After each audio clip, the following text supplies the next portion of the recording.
Hi, are you disappointed and frustrated, even perhaps wondering what's holding you back? Keep listening. Not only are you going to find the answers to your career mysteries, I'll identify several what's next steps for you. Welcome to Thrive with Nancy, a podcast dedicated for you, an executive woman ready to realize all you intend to be. Hey, let's get started with mastering the you in charge of your career.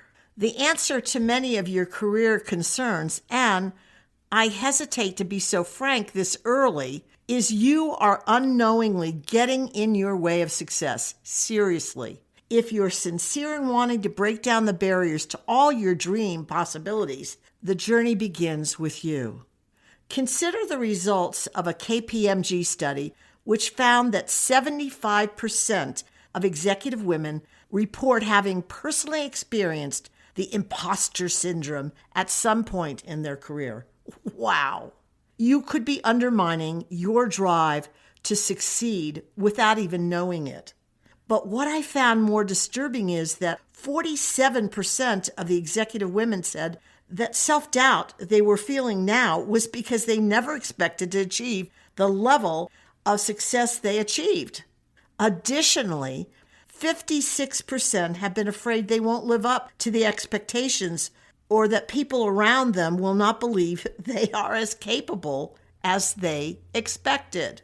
Can you see how you're out there competing for favor in your business and the whispers or perhaps even the shouting coming from inside collapses your self-belief, posing one self-doubt after another, undermining everything you intend to be?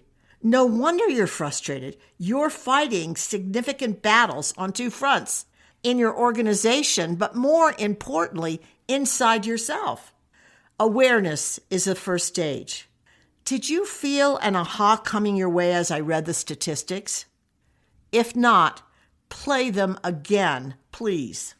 You got it. So now, what should you do?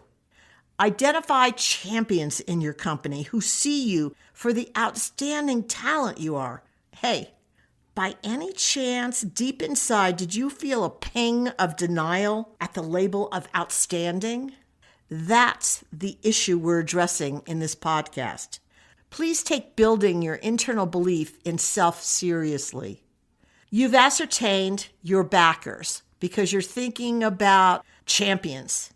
Time to look to them for mentoring through the challenges you experience. And yes, the higher up in your corporate hierarchy they are, the more assistance they can deliver. Think high, not merely the easy, low-hanging fruit relationships.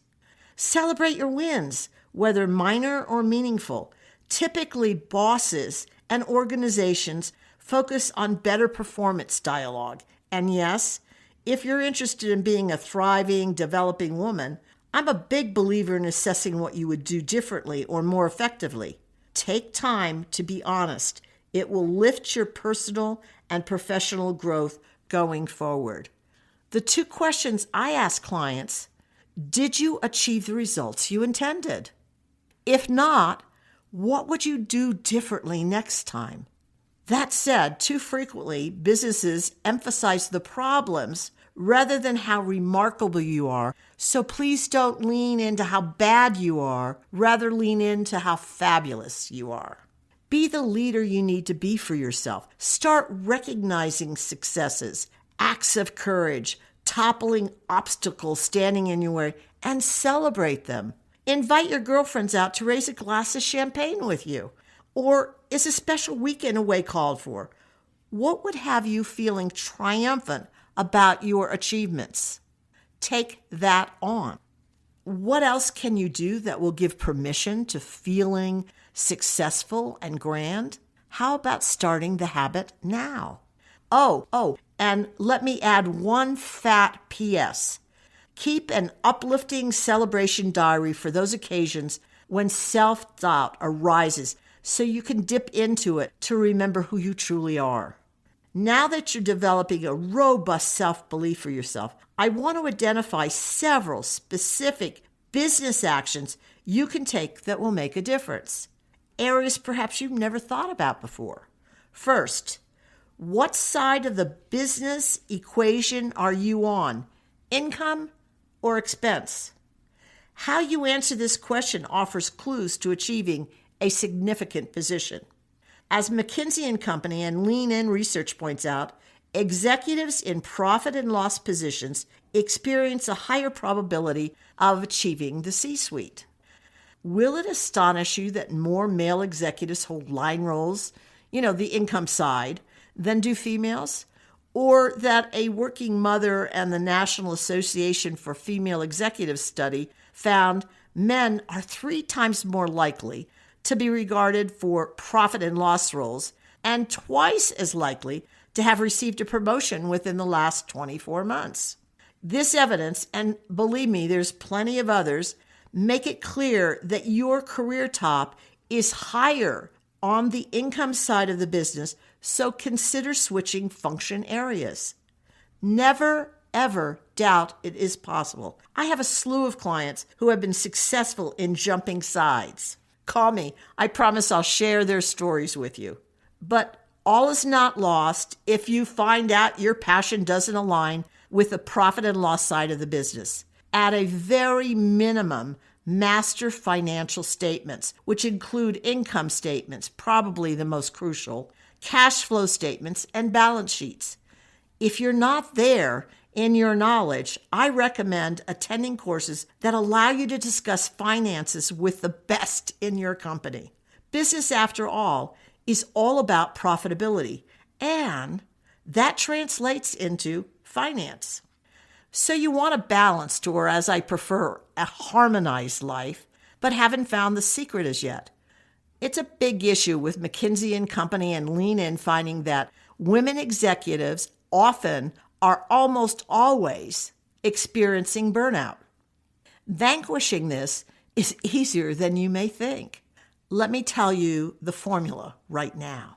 It's as easy as deciding to stop working, go home at a reasonable hour, and for goodness sakes, don't work when you arrive home. Yes, there's a catch. And the catch is you have to keep that promise to yourself. When are you planning on generating accountability to turn that dream of balanced, or as I like to call it, harmonized life into reality? Additionally, a large component of this balance you're going after is accepting that sometimes business will consume a larger percentage of your time, and other times it will be the rest of your life that will. And that is what a successful career and life is all about. That's why I call it harmonizing, because it's like music. Sometimes a portion of the song is loud and at other times it's soft, and vice versa. That's life. You'll never have the life you want if you don't follow through with your promises to yourself.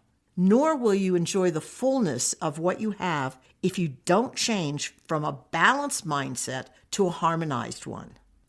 Think about what was brought up in this podcast.